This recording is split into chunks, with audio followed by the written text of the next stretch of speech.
Welcome back to Comic Confidential, the weekly podcast where we bring you the hottest comic book, movie, and TV action. I'm your host, Kade, and alongside me today, as always, is Troy Spinner. That's me. Thank you. Thank you. It's good to be back. It is good to be back. Troy, I'm very sick. Why? I've got just in general? In general. Okay, yeah. Yeah. I have got like a head cold, and I don't like it. Yeah. I'm fighting it with all my will. Okay, well, don't give it to me. I know we have to be... We're live streaming this episode for those playing at home. So we do have to sit quite close. It's almost a little uncomfortable. We need a wider camera. We need a much wider camera. You definitely need a wider Definitely camera. me. We need a much wider camera because I don't want to get germs.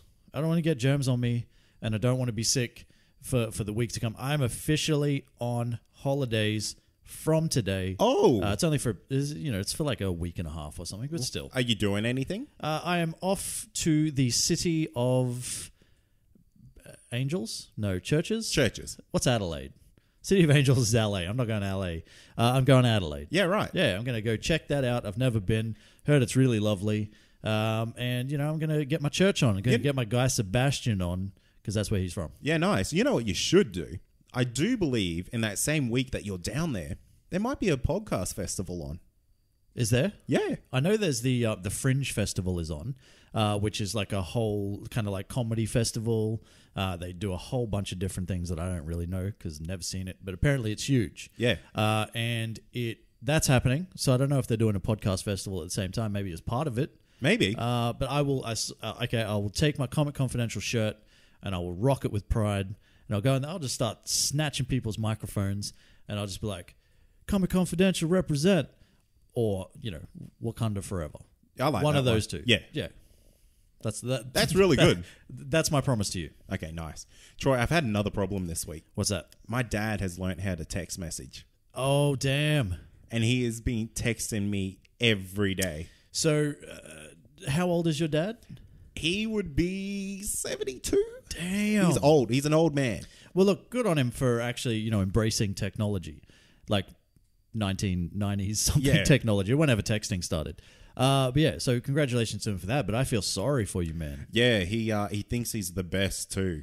Really? Yeah, he's just like this is a text message I got from him. Yeah. Fuck, I'm good. Was that a fuck I'm good?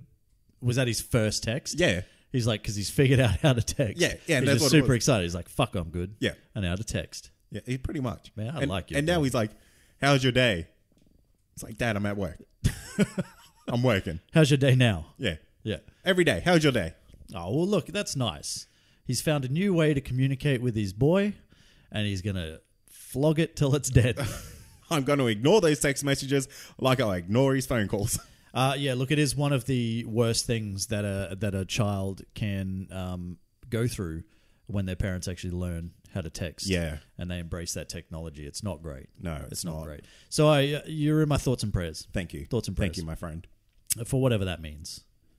We'll find out. Look, shall we talk about the brag board? Yeah, Troy, tell the people about the brag board. Well, the brag board is effectively on the Comic Confidential listener community, and what it is, it's our pin post. All you need to do, join the Comic Confidential listener community, jump on that, and if you want to plug some stuff that you do, your creative outlet, whatever it is, you might be a painter, you might be what else is creative? You might be a podcaster, a finger painter. Oh, a finger like painter. A different type of painter. Wow. You might be one of the 7 different variations of painter that I believe there is. You can have a band. Yeah, you might have a band. You might have a comic. I'm really good at thinking on my feet. Yeah, you're killing me. You might be a farmer. A farmer. Come have a look at my farm. I grow the best fucking corn, and I'm going to plug this on a comic-based podcast. Hey, look, if you are out there and you're a farmer... You know what? It could be the Kent farm. Yeah, and you farm creatively. Yeah. If you do it differently to the way farms are done, I want to see it on the brag board. Anyway, the point is, we will shout you out. We will shout out your stuff. Every week we're going to pick someone new, and we're gonna shout you out to the world. Yeah, nice. Troy, who is this week's winner? This week's winner... Can I get a drum roll? That's pretty good. Is Paul Prezula and the Countdown Movie and TV podcast. Reviews podcast, sorry. I stuffed it. Oh, wow. You're a big fan of this guy, aren't you? I am a very big fan of this guy. Very big fan of his co-host, Wayne. This is a podcast that, like us, comes out weekly. But they are movie and, well, mostly movie reviews, sometimes TV. But most importantly, what they do is every week they've got a sexy countdown. Yeah, right. Yep. So from 10 to 1, they'll count down their favorite on a whole range of topics. Could be anything, really. Like, I think one of the ones we had was the top 10 movies with unhappy endings. You know, that sort of thing. Oh, wow. Yeah. That sounds like a real downer. Most of the time, not selling it, but most of the time it's really fun. It's a whole bunch of fun. Paul and Wayne have some absolutely great banter. So if you like banter, if you like the word cunt, and if you also like, talking, there's a lot of like eating bags of dicks talk. Yeah, wow. And stuff like that. That's all in there. If you like telling people to eat bags of dicks, if you like calling people the C-bomb. I've dropped it once. That's my one. You only get one. That's my one for the show. I highly recommend the Countdown Movie and TV Review podcast. Everything is going to be in our show notes as to where you can find Paul and his podcast. But basically, it's a podcast, and you're listening to this one, so you know where to get. So you know where to get podcasts. Yeah, just search that. But we'll have all that in the show notes. So Paul, man, I love what you do. That's why I'm happy to shout this out. I'll shout it out every week if I get a chance. Only if everyone else gets shouted out too. Yeah. There's no favoritism. Yeah, that's right. Yeah. News time. Troy, did you see the leaked Shazam image? I did. What are your impressions of this? Because this seems to be an official costume. I was looking at this, and this felt like very Jingle All the Way kind of toyish looking. Right. He's bright red, has the jet black hair. People are saying this is the most comic accurate costume to ever be done.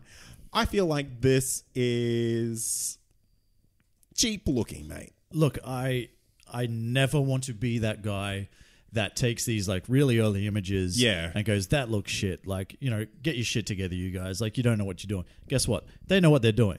They've got hundreds of millions of dollars to make these things happen. And for the most part, they do them well. They get them wrong sometimes. But if DC have done one thing right, in my opinion, their casting has been spot on, and their costume design has been amazing. Yes. And so I don't doubt that they're going to knock it out the park with this. But yeah, look, if we're looking at this image, and I am judging it off this image, this is almost kind of poor man's cosplay. Yeah, absolutely. I mean, this guy's cape looks like your grandma's sheer kitchen curtains. Yeah. They look thin. They look dated. It's like they've been hanging there for 20 years. They're sun faded. It's not for me, man. No, look, your tattered old grandma's curtains aren't for me either. But as I said, like, we don't know. Like, I mean, this is very, very early on. This isn't even an official image. This is something that somebody happened to, like, it looks like they snuck their phone onto set or something like that. They managed to get it past security, and they've just taken a snap, and they're going like, you know what? I'm going to like ruin people's lives right now. Yeah. I'm going to throw this out on the internet, and people are going to look at it, and I'm going to spark this huge debate. And because you know what? I'm a bastard. Yeah, pretty much. Yeah. Now, look, Zachary Levi did come out and he did say, how did everyone like that Shazam pic that was online yesterday? Yeah. Kind of crazy, right? He asked. That wasn't planned. That was completely unplanned. Hopefully, we'll be able to have a better pic at some point out there for people to see. Yeah. So it kind of sounds like even he knows that, look, it wasn't the most flattering angle. Yeah. And you know what? This could just be testing. Yeah. Like, have you ever seen the documentary that had Nick Cage cast as Superman? That The Death of Superman Lives? Yes. It was a really weird one. Yeah, okay, yeah. I do know what you're talking about. That Kevin Smith. Yeah. Shout out to Kevin Smith. Hope you're feeling all right, mate. Hey, get well soon, Kev. Yeah. Yeah. But he wrote that movie, and there was like, I guess, preliminary costume designs. Yeah, of, yeah. Like Nick Cage in that That suit. suit was garbage. It was different. It was hot garbage. It was very different to what people probably would ever think Superman would look like. Yeah. But I'm just saying, maybe this is in that same kind of vein. Maybe. I mean, and I guess the most important thing is that it remains to be seen. This is very, very early days. Like, yeah, the movie's in production and all that sort of stuff, and these things are happening, but this is not an official release shot. This is like, you know, like I said, it's like probably taken off someone's iPhone. Yeah. You'd hope it's at least an iPhone 7. Yeah, they got a better camera, but, you know, it looks like it's got that zoom on it, doesn't it? It's got that good zoom. But it looks like it's taken on maybe like an iPhone 4 or something like that. Yeah, it doesn't look great. Maybe this suit is going to be heavily CGI'd. Maybe. I don't think they necessarily like have to do that, though. I don't think they do. I mean, you look at Henry Cavill's Superman suit, and that thing looks amazing. Yeah. In any behind-the-scenes shot. You look at the Batman suit, just as detailed, just as amazing. You look at Wonder Woman's suit, it's just flawless. Yeah, for sure. This has got me questioning things. All right, well, we'll see. I guess we need to put it in the, you know, pick it up and put it in the basket of wait and see. Yeah. The wait and see basket. It's getting pretty full. It's getting pretty full, but we'll put it in the wait and see basket. We'll pick it out later, and we'll go, look, we were right that we should have waited. Yeah. You know what? I have no doubt by the time this podcast drops, we'll probably get a leaked official image. I think they will. I think they'll go into a little bit of damage control, and they'll go, hey, look, here's something. Have a look at this instead. Oh, hang on. Is that an email that just came through from DC Warner Brothers? Kade, we need you to Photoshop this suit to look amazing. Can you please help us? Yeah. Yeah. I think it is, man. You should do that. I'll get right onto that. And my stories? Yeah, I want to hear. Oh, stories. Yeah, well, I've got... I want to talk about a little bit of casting news, but I've got two. Okay. I'm cheating a little bit, but I got two. So first one I want to talk about is Thor Ragnarok star Chris Hemsworth is apparently in early talks to headline Sony's upcoming Men in Black spin-off. Ooh, that's tantalizing. Yeah, what do you think about that? I like that. I didn't know there was a spin-off happening. What's the spin-off for? Yeah, apparently so. Now, they've got a director. It's F. Gary Gray, who is Fate of the Furious director. They've got a writing team, which I believe was the original Iron Man writing team. And it's... So there is no Tommy Lee Jones. There's no Will Smith. It's basically just a complete spin-off, new characters, and they are going to be just part of the Men in Black group, and off on a whole bunch of alien-based shenanigans, I guess. Well, you know what? If this is kind of like, let's think of Men in Black as the CIA, the FBI. Yeah, they're going to have different branches all around the world. Well, exactly. I mean, it's not just going to be like Agent K and Agent J. Yeah, they're not the right. only two that are like working for the Men in Black. There's going to be Agent L probably, and X is a thing. Maybe that's an alphabet. I think so. But you know what? I reckon we're going to have an Australian Men in Black thing here. You reckon? Yeah, but instead of like just letters for their names, yeah, we're going to add an extra letter to their names, but it'll be an O on the end. Oh, okay. No, okay. So how? So Hemsworth, like it would have to be shortened, like it would have to be Ossified, so it'd be like Hezzo. Oh yeah, I see Agent what you're saying. Hezzo. Agent Hezzo, or like if it's Agent W, it's Agent Wazar. You know what I mean? Yes. Yeah. So G Gaza, H Hazza, A Azza, Azza, B Bazza, C Kaza, K. Yeah. Ooh, awkward. Keza. Keza? No, that works. Keza and Keza. Yeah. So I like that. Let's do that. Let's have an Australian Men in Black, and it's going to star Chris Hemsworth. He's going to be Agent Hezza. Yep. And I don't know who else is in it, but I'm in. Count me in. The other part of this that I want to talk about, so this is Chris Hemsworth he's starting to become really known for his acting, not his acting, sorry, his comedic chops. So this is something that, you never really knew from back in the day, and you saw him, he was like a big, handsome guy back in Home and Away days and stuff like that, and he came out and he didn't really, he had his action things, and the early Thor movies were kind of a little bit more serious. Yeah. A little bit comedic, but not too much, and then he had his breakout kind of comedic role in Ghostbusters. Indeed. And he nailed that, and then Thor Ragnarok, obviously, they played off that again. So I think, this is in really good stead. If we can get a comedic Chris Hemsworth in this movie, I think it bodes really well for a brand new Men in Black reboot, which I know a lot of people are kind of like, oh, do we need that? Yes, we do. Yeah, why not? The third one wasn't that great. Well, the third one wasn't that great, and the fact is you can open this whole world up. Absolutely. You can have a massive Men in Black world, as we were kind of talking about. There's not just the two agents. There's a whole organization. So why not do that more? So I'm looking forward to it if this actually goes off. And I think like it's only early talks, but if Chris Hemsworth sticks with this, I think it'd be great. I really want them to go back down the road of doing the 21 Jump Street crossover here. Yeah, that'd actually be really good. Now's the time where you could bring it back. Absolutely. Like, sure, it's not going to be Will Smith and Tommy Lee Jones, but you're still going to get the 21 Jump Street Men in Black crossover. I think. Could you imagine, like Jonah Hill, Channing Tatum, Chris Hemsworth, and I don't know who there are no actors. I know the second character is a female. I want it to be. I want it to be like a little weedy, deebly dude like Michael Cera. Well, it's not. Well, I want it to be that. Make that happen. Okay, maybe Michael Cera can be like a secondary character. And I want him to have a seedy mo. Well, that is literally Michael Cera. Michael Cera is just like this little weedy dude that has a weird, like skinny mustache, like weirdly skinny mustache. He's kind of like the real life version of the Mad book character. Oh, yeah, I can see that. Yeah, definitely. Look, anyway, it's not going to be Michael Cera. It's going to be a female. Don't know who that is. This is, like I said, this is very early talking for the casting. But imagine that crossover. That would be amazing. Hemsworth, Tatum, Hill, X. I don't know who the X is yet. Okay, how about this? I'm going to make it a perfect crossover for your next story here. Right. What if it was Kristen Wiig?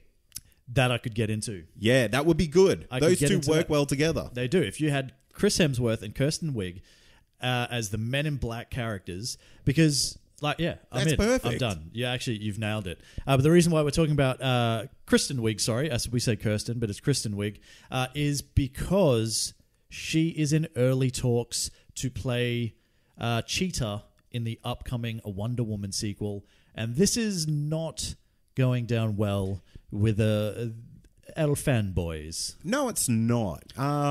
It really is an interesting pick. Yeah.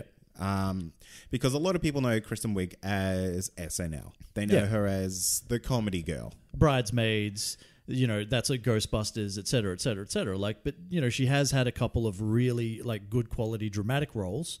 The kid can act. Yeah, she can. For sure.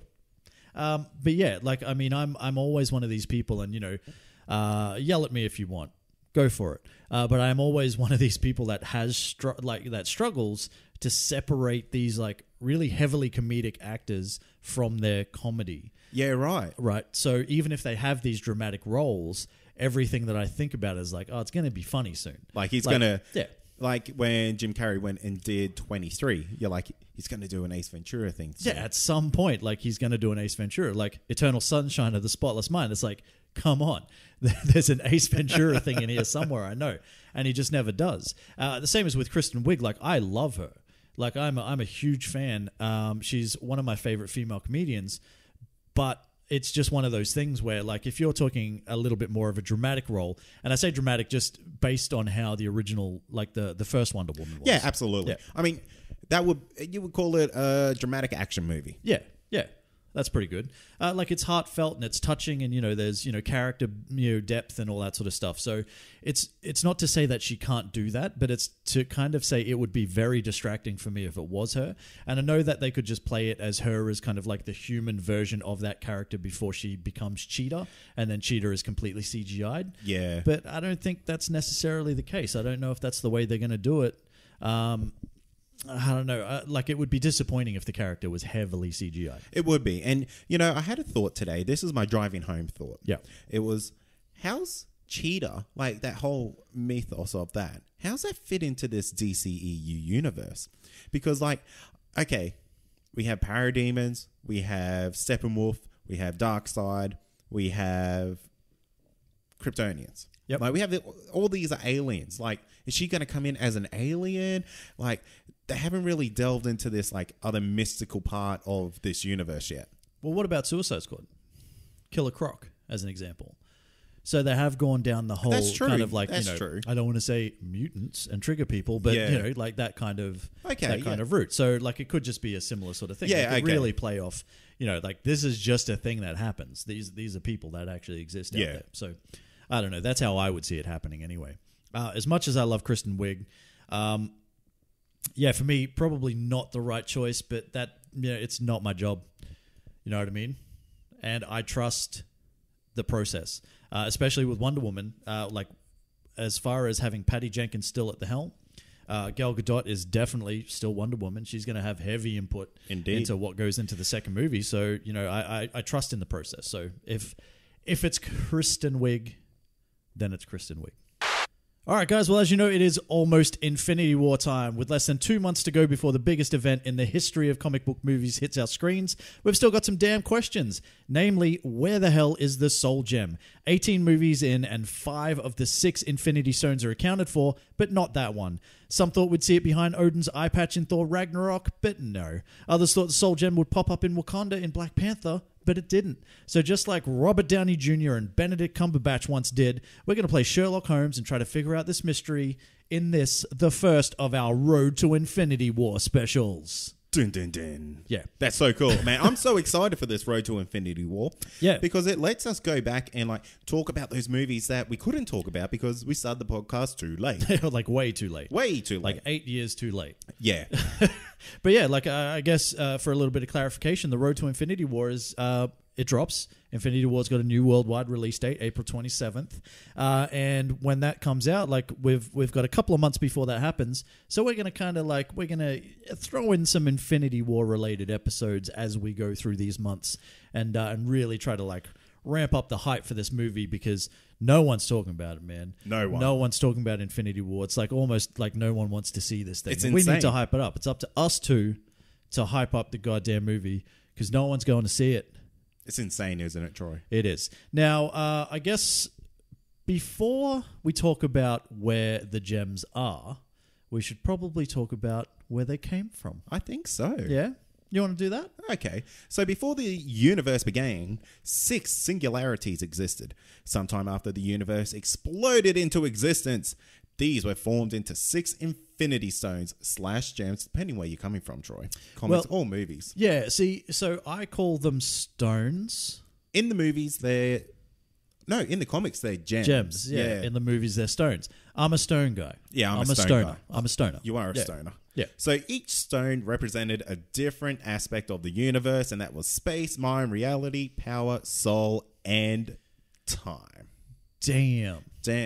Now, originally, so we'll talk about the Space Stone. We're going to go through them all. Yeah, because we're going to do a little refresher. Yeah. Because to me, I did this, and I was like, oh, yeah, I forgot that's where that came from. That's right. That's where it is now. Yeah. Yeah. So we're going to do that. We're going to catch you guys up. So the Space Stone, which was originally introduced as the Tesseract in Captain America, the First Avenger, way back then. The Space Stone has the power of all interdimensional space travel, and it is currently still in the Tesseract in Asgard, but probably stolen by Loki, it would seem. As alluded to by the trailer for Infinity War. Yeah, and the kind of the scene in Thor Ragnarok where he's kind of walking past it and he looks at it cheeky Loki look. Yeah, he gave it a wink. He gave it a Loki look and then he's like, yeah, I'm going to come back and steal you, dude. And he did. He did. Next one is the Reality Stone, also dubbed Ether in Thor The Dark World, the most famous Thor movie of all time. The best of them. The best of them. It's my favorite. Easily the best of the Thor movies. So the Reality Stone, according to Odin, changes matter into dark matter, and the famous villain Malekith, the Dark Elf, yeah, wanted to use it to turn the universe into darkness, so the Dark Elves reigned. Yeah, so it's kind of like I can't go into the sun. Yeah, okay. Now, where is it? Where is it? It's with the Collector. Collector. I'll help you out. Oh, Troy, I went blank there. Jesus. I thought you knew. Oh, mate. I thought you knew. See, this is why we have to do this. It's to not only give me a refresh, but to also give the listeners a refresh. So I think it was at the end of Thor the Dark World. It was Sif and the other one, Bearded Ray Man. Stevenson. They took it to the Collector and they kept it with him, and then he was all sinister about it, and he's like, "Ooh, only like 5 more to go," or whatever. And so that dude can't be trusted. He cannot be. But that's where it is. It is with the Collector in his house. Now, one thing I want to point out that some people may not know, that the Collector is actually brothers with the Grey Master. Yeah. When was that discovered? Was that comics? It was comics. But I guess I mean, did they talk about it in the movies at all? I don't think they had. I don't know. But hey, they're probably going to at some point. I reckon they will. All these people are going to come together in Infinity War. That's why we're here. Indeed. Because there's going to be 762,000 characters interacting on screen. Oh my gosh. And it's going to be a mess. I just want the Grandmaster there, like, having orgies. Okay. That's awkward. Did you see the deleted scenes from Thor Ragnarok? No, I actually didn't. Oh, mate, you got to go do that. He's having like this weird orgy with these tentacles. Hilarious. Okay. All right. I'll go We'll watch that right after this. Excellent. I can't wait. Now, so that would take us to the Power Stone, and that is hidden in an orb that Peter Quill discovers on a planet Morag. The Power Stone gives the person who wields it the power to destroy entire planets, and its power is proportional to the organic matter it touches. That's interesting. Yeah, and usually needs to be wielded by multiple people or inside of some kind of weapon type thing, like the Gauntlet or Ronan the Accuser's big hammer thing. Yeah. What's that called? Hammer? Is But big we hammer? also see in the Guardians movie that we have a Celestial who has it in another kind of like trident thing. Yeah, exactly. That kind of wipes out that planet. Yeah, so it's like if you can't hold it yourself, just get a stick. Which is interesting because you think a Celestial would be just holding that shit like it's nothing. Yeah, but that's kind of the power of it, you know? Yeah. And that's kind of why Peter Quill was able to kind of hold it for as long as he did before the other Guardians kind of like joined hands with him, is because, as we know, spoiler alerts for Guardians of the Galaxy Volume 2, if you haven't seen that, I don't know what you're doing. Volume 1. No, Volume 2, because he's the son of Ego, and he has all that power. That's right. He has all that goddamn power. Now, the Power Stone is, it's still in the orb, and it's with the Nova Corps. Yes. On whatever planet planet is. Man, I'm having Nova Central. Nova Central. That's what Nova City. Nova City. We'll run with that. Yeah. So the next one is the Mind Stone. So this stone originally appeared inside the blue orb from the scepter that was given to Loki by Thanos, which I thought was bloody ridiculous. Why? Why are you going to give off like one of these like super precious stones to this guy that you like barely trust? Well, because he probably genuinely thought that Loki wasn't going to fuck it up and come up against the Avengers. And, you know, because no one knew what the Avengers were. The Avengers weren't avenging at that particular point in time. That's fair. So, That's it's fair. kind of like, well, look, hey, you can go and do this. As far as I know, no one's avenging the stuff that we're going to be doing. So it should be sweet. Right? Right. He learned a very valuable lesson that day. Thanos. So the thing with when it was in the scepter is that whenever Loki touched someone with it, it allowed Loki to control that person. Yep. Which was cool. We got to see an evil Hawkeye. Hawkeye was interesting for once. Yeah, damn. There is 7 triggered Hawkeye fans out there right now. Oh, they're like, I'm so furious. I'm going to go shoot bow and arrows until I run out. Because you can only carry about 7. Until I run out and I have to go run and pick them up. Out of the board. Out of the board, come back, start again. But Yeah. I'm going to keep doing it. Yeah. I'm going to be furious for at least another half hour. Where is this thing now? Now, this thing, the Mind Stone is currently in Vision's head. Correct. So we had to get a bit of a cocktail from Ultron, Tony Stark, Bruce Banner, and, of course, Thor's hammer to bring him to life. And some vibranium. A little bit of vibranium on the top. Like sprinkled, like salt bayed over the top. Very much so. Yeah. So that's where that is, you guys. Get into it. Get into it. Time Stone. The Time Stone rests inside the Eye of Agamotto, and it was revealed in Doctor Strange. Obviously, the Time Stone allows the bearer to manipulate time, allowing them to either rewind or fast forward through events or create a time loop. That is still in the Eye of Agamotto in Kamartaj. I think Wong's looking after it. Is Wong looking after that? I think Wong's looking after it, but Doctor Strange, it's obviously his thing. He's going to use it. He's just keeping it there for safekeeping. So that's where it is. I like that. Yeah. So this is the thing. We kind of know where all of these are, but none of us know where the soul gem is. Now, you came to me with the idea for this episode. Yes, I did. Saying that you had some killer theories. I have some killer theories. Some absolute killer theories as to where the soul gem might be. So tell me one of these theories or more of them. Okay, well, before I get stuck into my theories, do you maybe want to talk about some of the theories that are out there? Yeah, okay. I guess the 2 biggest ones that are still currently running would be that it's still in Wakanda. Right, this is probably one of the biggest ones. And the reason why people think it's still in Wakanda is because the movie kind of alluded to it in a certain sort of way, right? Now, Ryan Coogler has come out. Just potential spoilers for Black Panther if you haven't seen it yet. Look, that is fair. It's still only relatively new. So, look, okay, I'll try not to spoil it as much as possible, but it is kind of still alluded to in Black Panther. And hey, if you haven't seen it, maybe it turns up. We've completely ruined it for you. It doesn't turn up in Black Panther, okay? Stop looking for the soul gem. To be fair, the director did say it was not going to show up. Yeah, he did. He did actually come out and say, look, we already had our one really cool thing in Vibranium. We didn't want to like overshadow that by also having like an Infinity Stone as well. So they wanted to concentrate on the Vibranium, but there's part of the story that kind of alludes to this, the Soul Stone kind of creates like this parallel sort of like soul universe kind of thing. And so when you see T'Challa talking to T'Chaka in the astral plane, they're kind of saying this is the world that was created by the Soul Stone, and it's the same with when Killmonger does it and talks to his dad. And there's also like it's kind of embedded into the power of vibranium, and that's how vibranium is so so powerful and technologically kind of good. And all that sort of stuff. Do you think this theory holds up, though? Look, I think it's probably the best of the theories going around. Yeah, right. Yeah, of the actual like fan theories that are out there, I think it's the best. The other one is kind of more. It's not. I guess it's a bit of a stretch. Okay. So what they're kind of saying is that the Soul Stone rests within Heimdall. Right? Okay. Now, what this does is that there's a couple of reasons, because the soul gem or stone, whatever you want to call it, in this particular universe in the MCU has kind of been alluded to as orange.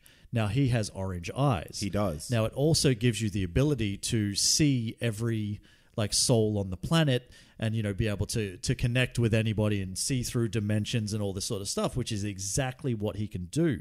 Now, there's also a part where I think Tony Stark or someone, it might have been Thor, has a vision in which they've all been defeated and Heimdall is blind. Yes. So they're actually saying that the potential is that Thanos rips the Soul Stone out of Heimdall, causing him to go blind because it's actually acting as his eyes. So that's like, it's a good theory. It's a really good theory, because one thing we do have to think about is that not all the stones are always stones. Yeah, exactly. So when we think about the reality stone, it's actually kind of like this red kind of misty kind of liquid. Yeah. So there's the theory that Heimdall could be a personification of the Soul Stone. Yeah. Is a really great theory. Yeah. I do like it. I think it's more likely that they're gonna that it's gonna show up in Wakanda, and I guess the reason why I say that more is because when you're looking at the trailer for Infinity War, why else would they be in Wakanda? Well, now you can say that it's because it's the most technologically advanced nation on the planet, and it probably poses the most threat to Thanos's plans for like earthly domination. Yes, and you'd probably be right, but I think it's more likely that such a like a massive assault is put on Wakanda because they know that that's where the soul gem is. Okay, now I have really no doubt that the soul gem is at Wakanda. Okay, but just in what way? Now, Heimdall could be hiding in Wakanda. Right. After the ship is boarded by Thanos that we see at the end of Thor Ragnarok. Spoilers for that too. Yes. If you haven't seen that, that's your fault, not mine. Yeah, it's been out for some months. Now, I guess the Asgardians have to go somewhere. Yeah. They are already heading to Earth. Why not go to Wakanda? Well, see, this is where, because this is where it kind of gets to be a little bit confusing, because from all reports in Avengers Infinity War, it's very quickly over between kind of Thor, because we see it at the end of Thor Ragnarok, they meet that giant ship of Thanos's. And from all reports, that battle does not last very long. And most of it is destroyed, but I don't know exactly, does that mean they kill everybody? Surely not. What happens? Do they escape? Who knows? We know for a fact, because we've seen it, that that Thor is floating through space and ends up on the Guardian ship. Yeah. So we know that there is that battle. So it could even be so far as that Heimdall is with them there, and that's where he gets it. It doesn't go any further than he gets it off Heimdall first. Like, that would be almost amazing. straight away. Like that could happen. But you're right. Like maybe they do take refuge. But at some point, Wakanda's got to go, hey, look, no more. Come on, guys. Like, we just revealed ourselves, and now everyone wants to live here. Yeah, it's like, I know it's a really cool place, and everything here is really cool. But honestly, we've got 2 of you already. 3, technically. You got Captain America. We don't need any more. Stop. Damn. Get this man a shield. Sort of thing. Yeah. You know? There's only so many shields that can go around. Exactly. How many shields can they possibly make? Now, another theory, Troy, that I've heard is that the vibranium meteorite contains the soul gem in the center. Yeah. That's kind of where this whole Wakandan theory is coming from, that the meteorite that actually hit that area in the first, and that's alluded to in the opening sort of scene of Black Panther, where they're kind of saying, hey, how did Wakanda come to be? This is how it came to be.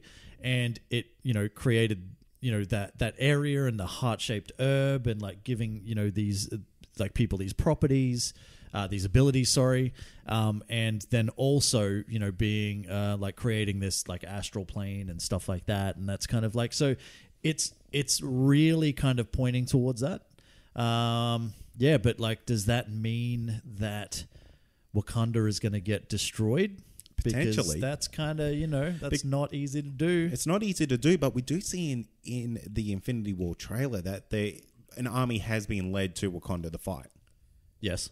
So it is leading to that. But do you have any other theories about it, Troy? Like where it may be? Look, I think for me, it's one of those two. Okay. The other one that was floating around as well, as I alluded to at the start of the show, was behind Odin's eye patch. Yep. The whole time. Now that we've kind of seen Thor Ragnarok, we know that that's probably not the case. So I would say out of the remaining couple of theories that are out there, I would still be more inclined to go with it's in Wakanda.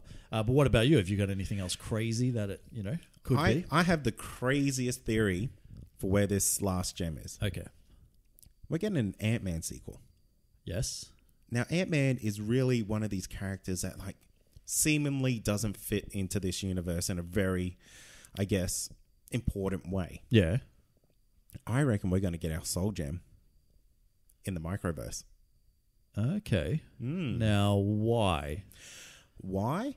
Because we do have the original Wasp down in the microverse, surviving somehow. Yep. Is she surviving because of a soul gem? Okay.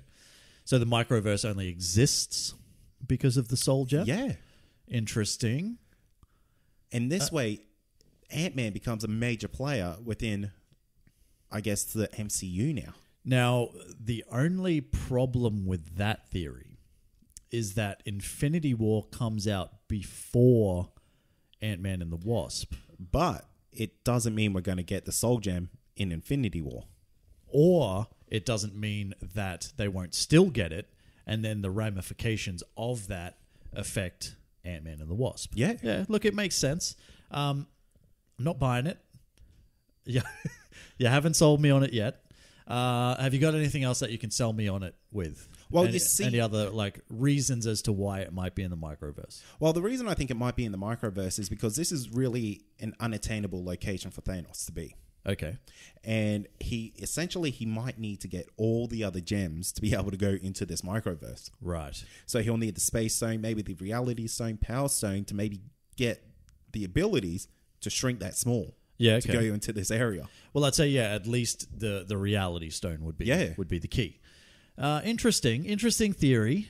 I don't know, man. I reckon this one has got some decent legs. It's got some decent legs, but do you honestly think that outdoes the Wakanda theory? I hope it does. I hope it does because I'm invested in this idea only because it's so left field. Yeah. And it's different. I'll give you that for sure. And I feel like it's just it will make Ant-Man and the Wasp a huge financial success for Marvel. You think? 100%. So if they have the Soul Gem or the Soul Stone in the microverse, and it affects, and like I was saying, the ramifications of Avengers Infinity War affect and flow into Ant-Man and the Wasp. You're saying then that is going to be a boon for that property. Yep. And help it out. Yeah, absolutely. Yeah, look, I don't think that's going to be the way it's going to go, though. It's just there's too much pointing towards Wakanda. Ant-Man and the Wasp, from what we've seen in the trailer, yes, I know there is a little bit of the microverse and stuff like that. You do see it, it definitely happens. But I don't know how much it's really going to play. And, they have said that Ant-Man and the Wasp, it's kind of more like a romantic comedy / a little bit of a heisty type movie similar to the first one. But, I don't know, man. I don't know. You know what? It could be one of those after credit scenes.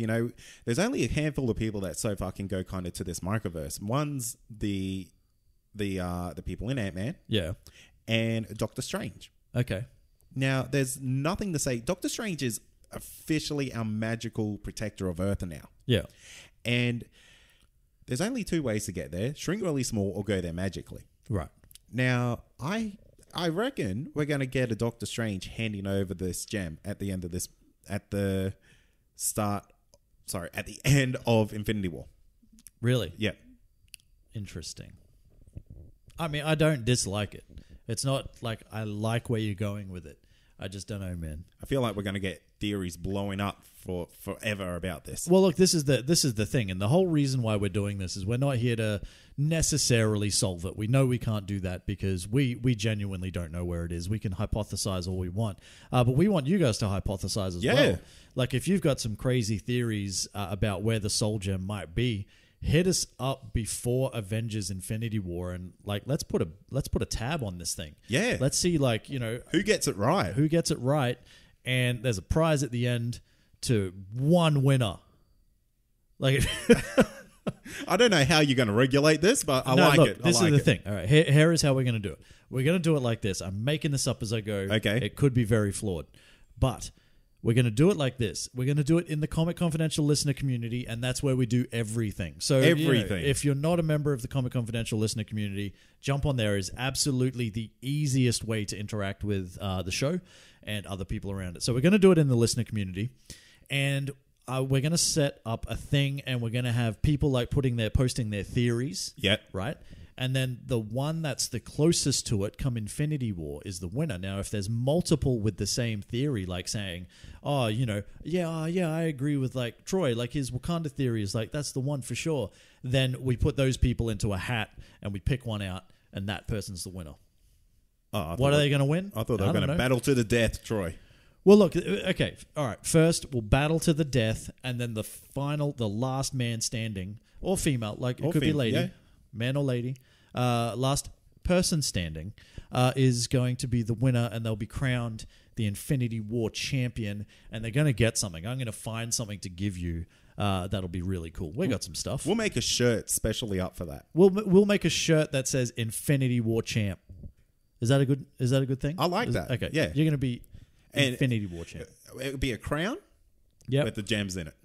Oh, nice. There, nice. All right, that's your prize. Don't act like you don't want that, because I want it and I'm gunning for it. You guys have been put on notice. For sure. But that's kind of it. I guess that's kind of it. Unless you've got any other weird, crazy kind of theories. No, that's what I've been cooking up the last couple days. Okay. I think you've been cooking up something else. But yeah, that's good. I honestly don't have any other theories as to where it might be. I'm kind of straight down that line. I do like the idea of Heimdall, though. I think that's interesting. I do like that. And I like it being not a stone in him. I want it to be like an essence or something. Like an actual part of him. And actually extracting that causes him to go blind. They've had these visions for a reason. These visions don't exist just for to look pretty on the screen. This is the MCU, goddammit. This is 18 movies, 10 years of all these things coming together. If you don't think those things mean something, you haven't been paying attention. Hey, if I know anything, the MCU is not known for its plot holes. And that's going to do it for another episode. Stay tuned for next week's show, where we go back and we're going to revisit Iron Man 1 on our road to Infinity War. Yeah, not me though, because unfortunately I am not here. Unfortunately for who? I don't know. Me probably. You're pretty upset. You're like, what? You're doing that this week, the week I'm gone? Look, a little secret. I have been calling for rewatching the old movies for the longest time, and on the one weekend that I cannot possibly be here because I'm in a completely different state, and I'd probably be murdered if I tried to call in. You guys go ahead and friggin' do it. So whatever. You'll be joined by Amy next week. Yeah, she's back. She is back. Oh, the Patreon listeners are going to get this episode so damn early. Oh, damn.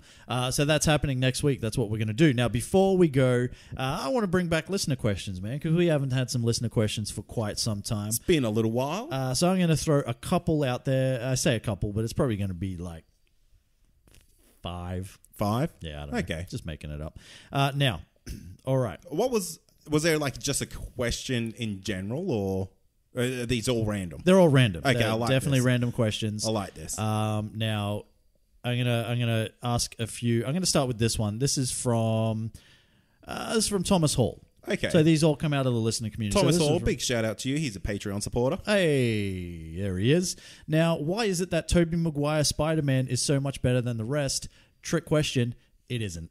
Oh, now this is a triggering question. Now this is lighting up this question area. I can see this.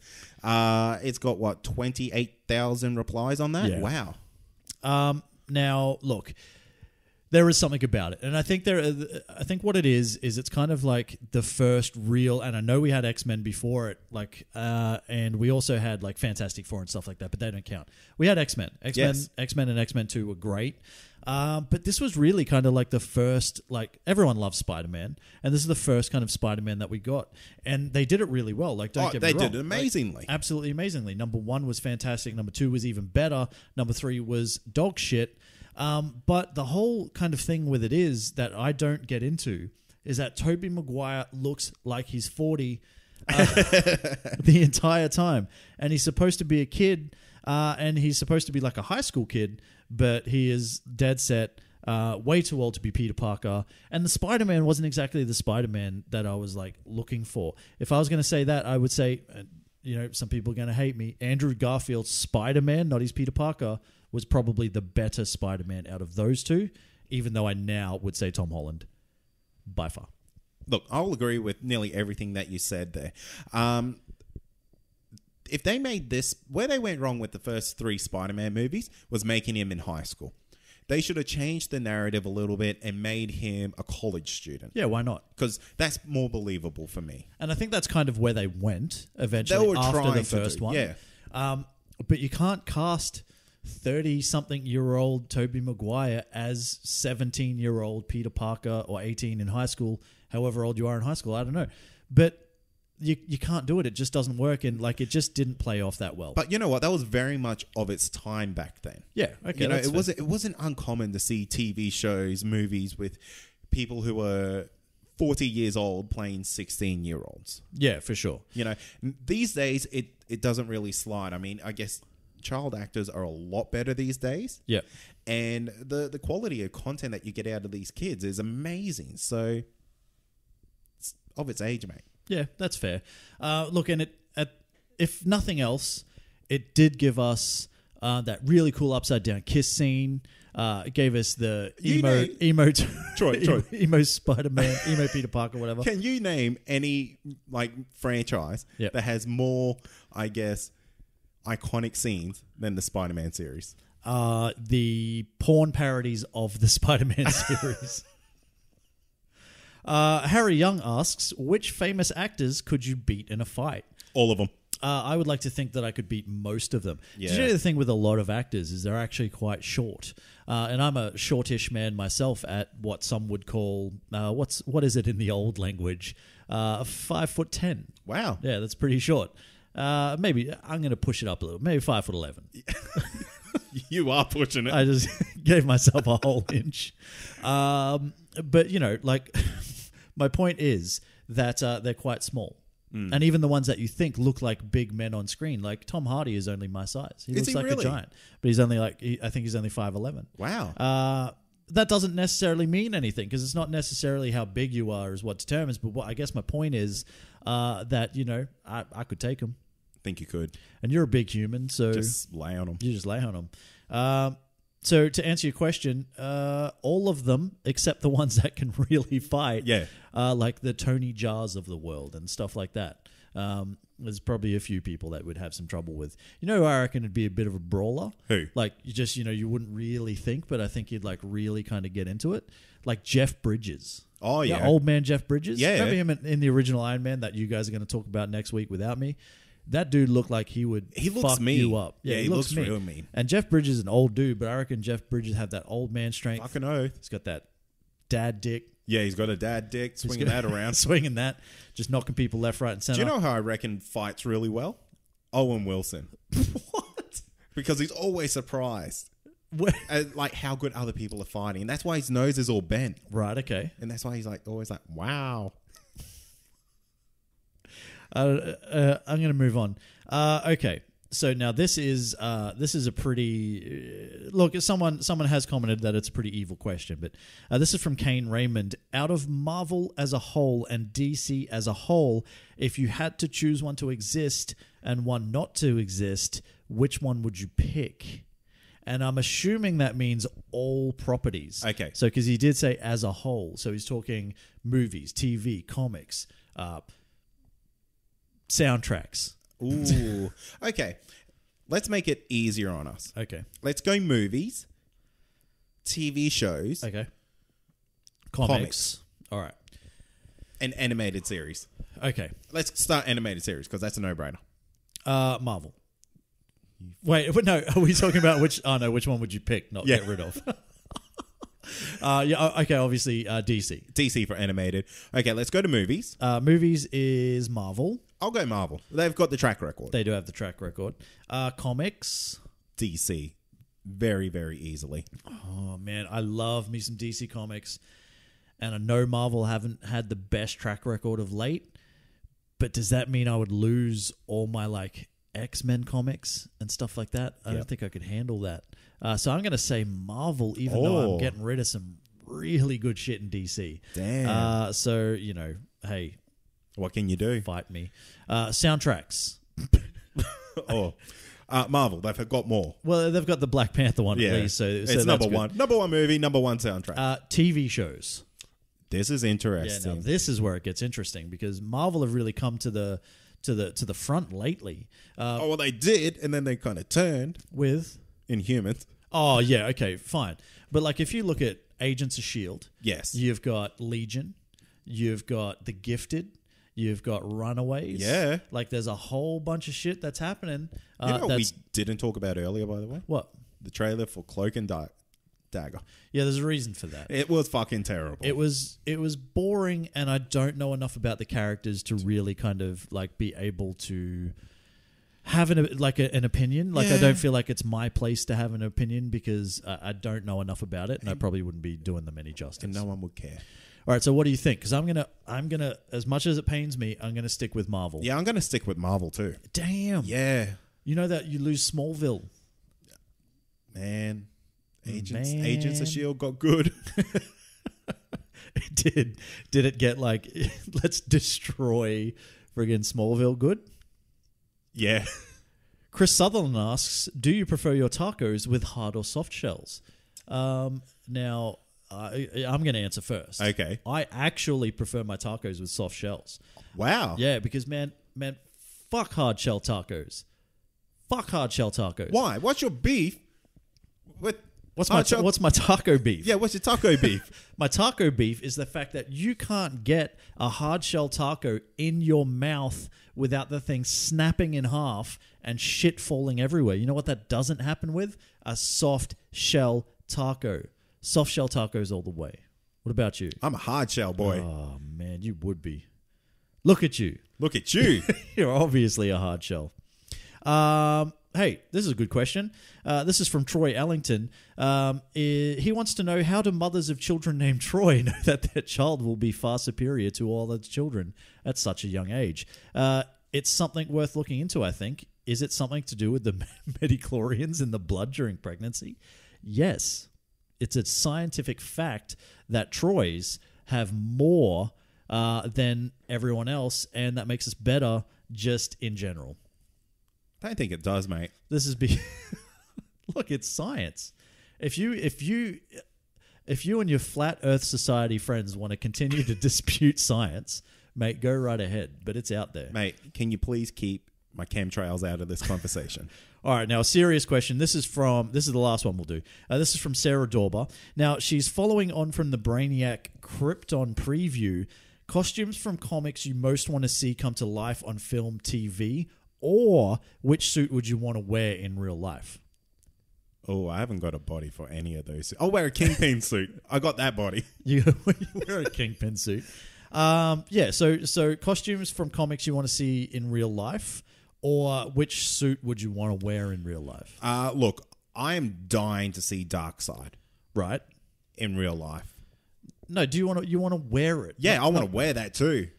I want to wear that man skirt. He just wears high pants. Yeah, no, he wears a long tee. Like a boyfriend tee. Yeah, a boyfriend tee, and he has high knee boots. I'm pretty sure Darkseid might be a cross-dresser. RuPaul's Drag Race Season 8 starring, I was going to say Thanos, Darkseid coming to you soon. Yeah, okay, boyfriend tee. So you're all about boyfriend tees and knee-high boots. And big belts. And big belts. All right, man. That is great. Yeah, what about you? You're never going to look at Darkseid the same. I won't. Look, I would have kept it a little bit. See, here's my thing with superhero suits, right? Okay. Now, I'm going to be a little bit real here right now, like a little bit realistic. Now, when we're talking about these movies, we all know they're movies and there's magic behind it and all that sort of stuff. Movie magic, they call it. Now, what I want to understand is, like, how have they not managed to make a comfortable suit for these actors to wear yet?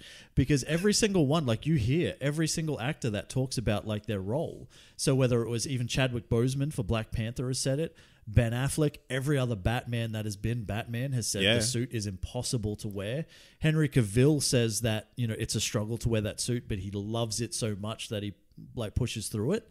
But, like, if superheroes can do it, right, and we have the ability to make these things to, like, you would expect to be the quality that these people would wear, how have we not managed to just make, like, a suit that works just for these actors to wear? You know, it's a really interesting topic that you bring up, because you got characters like James Bond who even have these troubles where they'll have two different suits for the same scene. Okay.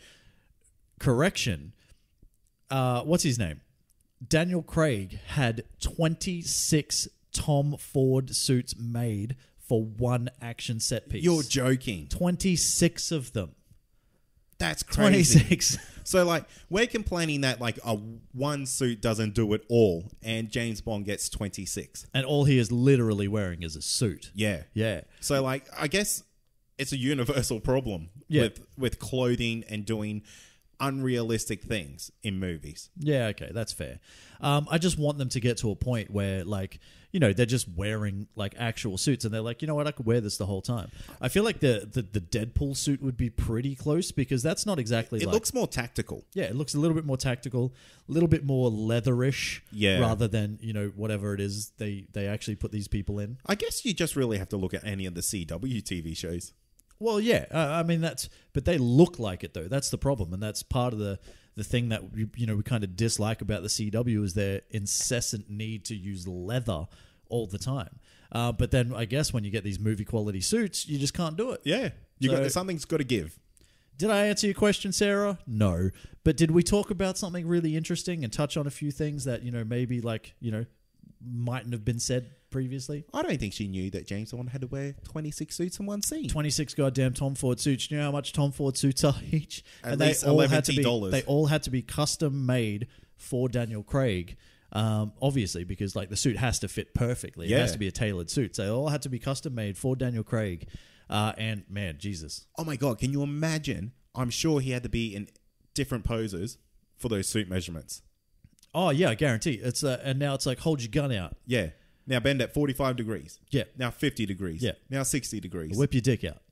Well, it's James Bond. It's James Bond. You got to assume at some point he's going to get sexy in a suit. It's a Tom Ford suit. It's definitely going to happen. All right, that is going to do it, though. That's going to do it. That's the last question I'm going to go. There were a couple of good other questions in there, but I'm going to leave it at that. Hey, where can people find us? They can find us on Facebook. That's Comic Confidential Podcast. You can also join our listener community and hang out with a whole bunch of the other listeners of the show who are fantastic, great topics, interesting facts, memes. What else? Memes. Brag boards. More memes.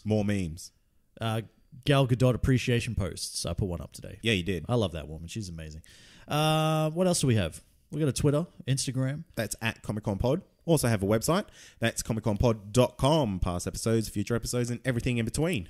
We also have a Patreon. That is patreon.com/ComicConPod. If you want to support the show, you can do that, and you can do it for as little as $1 a month. And you can get a whole bunch of really cool stuff, including early access episodes, secret Patreon group chats, this episode being live streamed to you if that's what you want to see. If you want to see our faces, you can do that sometimes.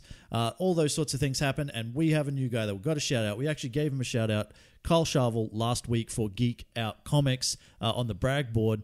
But this dude has jumped on, and he now supports the show, and I support him. This guy's a marketing man. You think? Yeah. It's like, hey, how many times? Like, what's the amount that I can put on this to get Geek Out Comics? You know, yeah. There's like the name thrown out there. Well, I'll tell you what, I'm going to do it again and again and again because you're a good kid, Carl. I love you, man. I love you. He does. I say it to all the Patreons, and from the deepest, sexiest portions of my heart. Oh man, I'm surprised we haven't lost any Patreons. I love you. Thank you so much. Let's wrap it up. What else have we got? That's it. Hey, thanks for listening. As always, I'm Troy. I'm Kade. And this has been Comic Confidential. Cheers. Peace. Am I going to hit the stop? I think you're going to hit the stop. If you love this podcast, then head over to comicconpod.com to check out the other incredible shows on our network. You can also support us on Patreon from as little as $1 a month. You'll get early access to all our shows, plus secret supporter content that's not available to the public. Head over to patreon.com/ComicConPod to find out more.